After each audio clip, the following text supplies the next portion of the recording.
Have you ever felt lost, truly lost, in a place that feels wrong, where the paths twist and turn, leading you back to where you began? This is the story of one such place.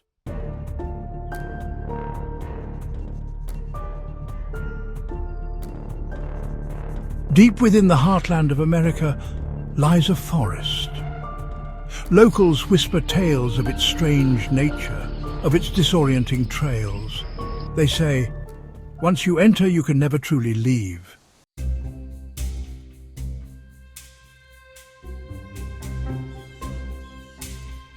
The sun seems to hang eternally on the horizon. The air grows heavy, thick with the scent of pine and something else, something unsettling. This is where our story begins.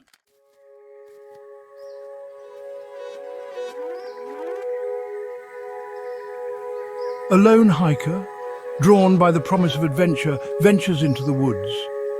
He follows the winding path, each turn seemingly familiar, yet different. And then he sees it, a moss-covered rock, strangely out of place. He's been here before. He knows it.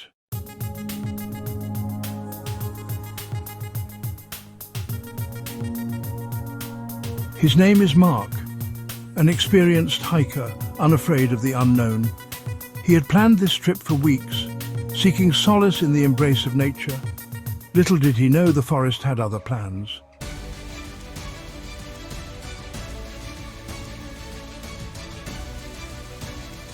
Hours melted into what felt like days as Mark ventured deeper. The path, barely visible beneath a carpet of fallen leaves, seemed to twist and turn with a will of its own. Just as fatigue began to set in, he saw it again. The moss-covered rock.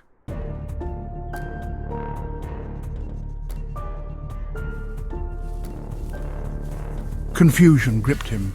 He had passed that rock hours ago, he was sure of it. Yet here it was again, like a beacon in the gathering gloom, and the sun hadn't moved.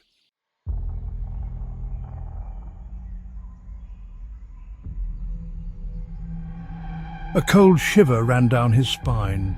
The forest felt different now, alive somehow. Whispers seemed to dance on the wind, faint murmurs he couldn't quite decipher. He was no longer alone.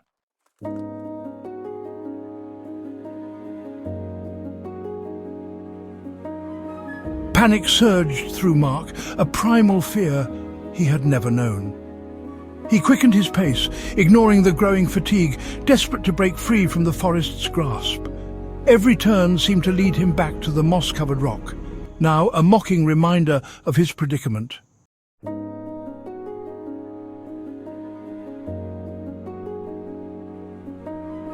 As he pushed deeper, the forest grew denser, the air thick with the smell of decay.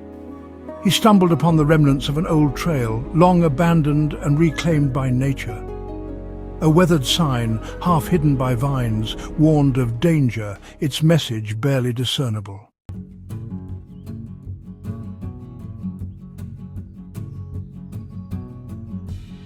Just as despair threatened to consume him, he saw it, a light flickering in the distance. Hope surged through him, renewed energy coursing through his tired limbs. He pushed forward, his heart pounding with anticipation, praying for salvation.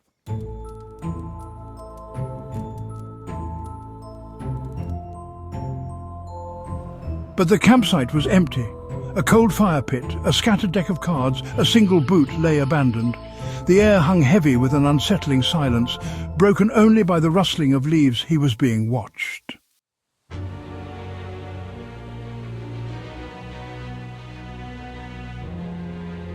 The wind seemed to whisper a new tune, not of fear, but of sorrow.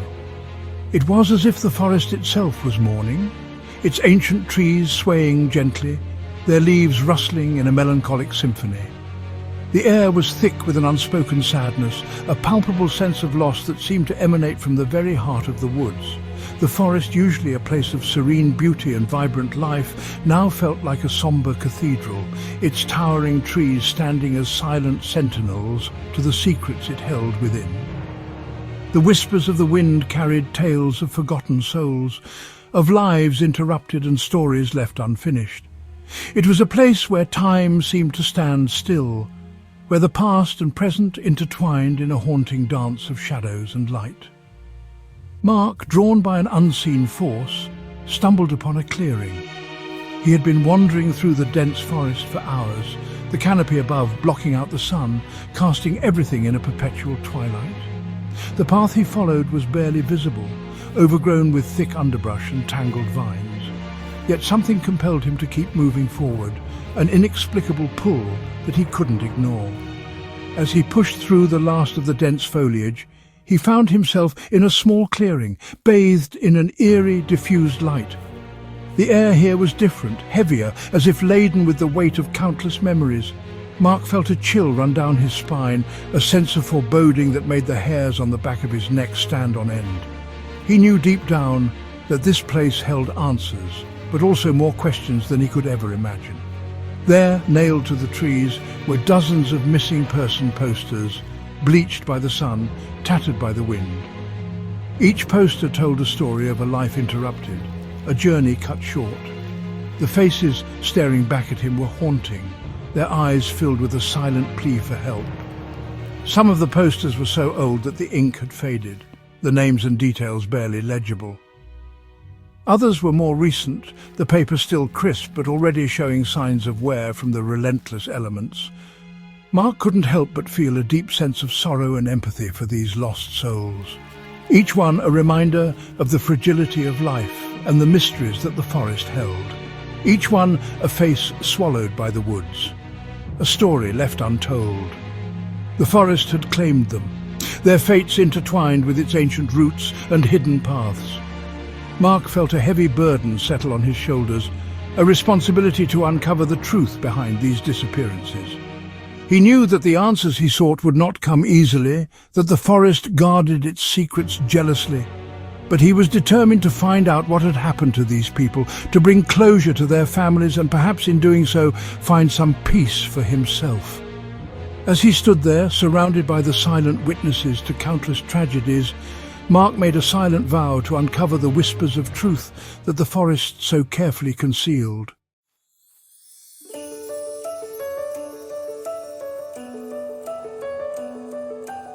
Section 2.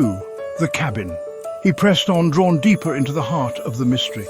The trees thinned, revealing a dilapidated cabin almost consumed by the overgrowth. Smoke curled from its chimney, a sign of recent habitation, a beacon in the desolate landscape. Was this the answer he sought?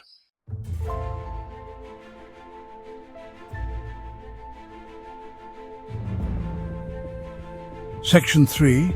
A Grim Discovery. The door creaked open, revealing a scene frozen in time.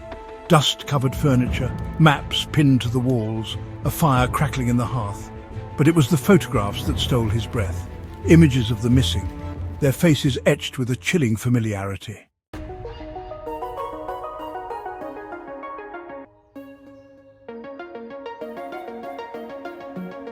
Section 4. Pieces of a puzzle. In the heart of the forest, where the mist clung to the trees like a shroud, there was an air of mystery that seemed almost palpable. The sunlight, though it filtered through the dense canopy, did little to dispel the eerie feeling that pervaded the area. It was as if the forest itself was alive, watching, waiting. On a table, a journal lay open, filled with frantic scribblings, sketches of the forest, and chilling accounts of a presence within. The pages were yellowed with age, the ink smudged in places as if the author had been in a hurry, or perhaps in a state of panic. The sketches depicted the forest in various states, sometimes serene, other times menacing. There were drawings of trees with twisted branches, shadows that seemed to move on their own, and strange symbols that defied explanation. The journal spoke of a presence, an unseen force that lurked within the shadows of the forest. The author described it as a feeling, a sense of being watched, of not being alone. There were accounts of whispers carried by the wind, of footsteps that followed but left no trace. The presence was always there, just out of sight, but never out of mind. It was as if the forest itself was haunted, not by ghosts, but by something far more sinister. The author spoke of a cycle, a pattern that repeated itself with the changing of the seasons.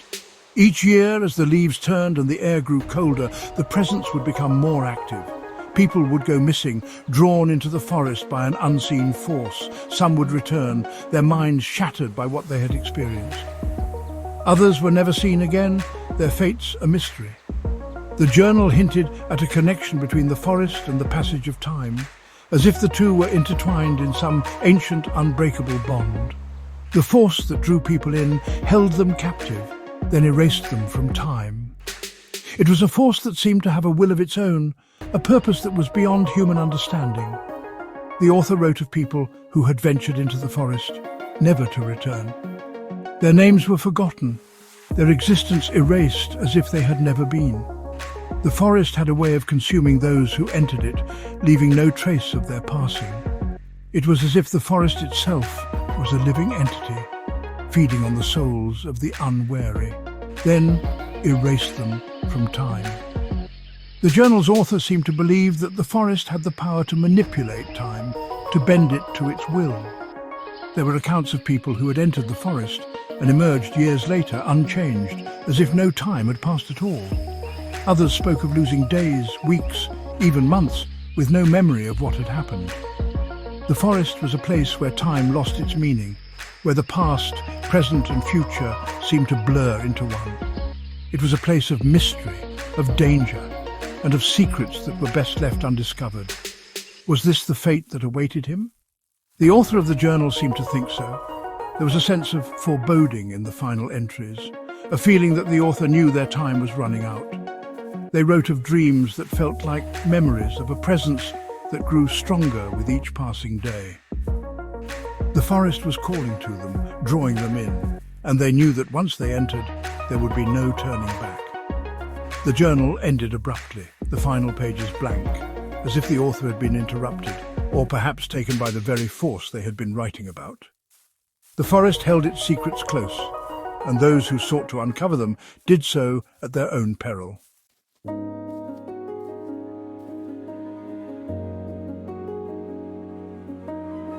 He looked around the cabin, at the faces of the missing, at the desperate pleas for escape scrawled across the pages of the journal. The forest wasn't just a place. It was an entity, a keeper of secrets, a collector of souls, and he was trapped within its grasp.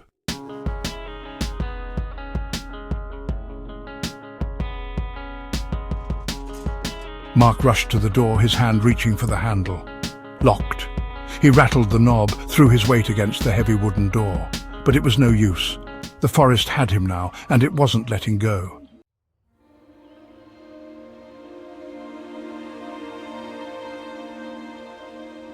He was caught in a loop, a terrifying cycle of hope and despair. The forest toyed with him, offering glimpses of escape, only to snatch them away, leaving him more lost, more desperate than before. He was just another face to add to the collection, another soul claimed by the woods.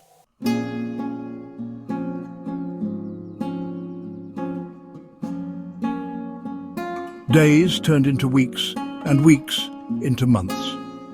The forest seemed to have a life of its own, a timeless entity that swallowed everything within its grasp. Mark felt as though he was trapped in a never-ending loop, where time lost all meaning. The sun rose and set, the seasons changed, but his situation remained the same. He wandered aimlessly, his footsteps echoing in the vast, silent woods. The forest was both beautiful and terrifying, a place where nature reigned supreme and humans were mere intruders, time losing all meaning within the forest's grip. Mark wandered aimlessly, his mind a fog of confusion and despair. Every tree looked the same, every path led to nowhere. He tried to mark his way, leaving signs on trees and rocks. But they always seemed to disappear, swallowed by the forest's relentless growth. His supplies dwindled, and he grew weaker with each passing day. The forest was a maze, a labyrinth with no exit, and Mark was its prisoner, his mind teetering on the edge of madness. The isolation was unbearable, the silence deafening. He spoke to himself, to the trees, to the animals he occasionally glimpsed, but there was no response, no sign of another human being. He was alone, utterly and completely alone. The forest played tricks on his mind, making him see things that weren't there, hear sounds that didn't exist. He questioned his sanity, wondering if he would ever escape this green prison. And then, as if in a cruel jest, the weather would change without warning. One moment, the sun would be shining, and the next, dark clouds would gather, casting an ominous shadow over the forest. Rain would pour down in torrents, drenching him to the bone, or a thick fog would roll in, obscuring his vision and making it impossible to see more than a few feet ahead. The forest was unpredictable, a living entity that seemed to take pleasure in his suffering. He saw it again, the moss-covered rock, the same eerie silence, the feeling of being watched. It was as if the forest was mocking him, leading him in circles, bringing him back to the same spot over and over again. The rock was a landmark, a sign that he was going nowhere. He would sit by the rock, trying to gather his thoughts, but the silence was oppressive, the feeling of being watched ever present. He couldn't shake the sensation that he was not alone, that something or someone was observing his every move. The cycle had reset. He was back where he started, no closer to finding a way out. The forest was a never-ending loop, a nightmare from which he couldn't wake. He felt a growing sense of dread, a fear that he would be trapped here forever. The forest was alive, and it had claimed him as its own. He was lost, and there was no one to find him. The cycle continued, an endless journey through the heart of the forest, where time stood still and hope was a distant memory.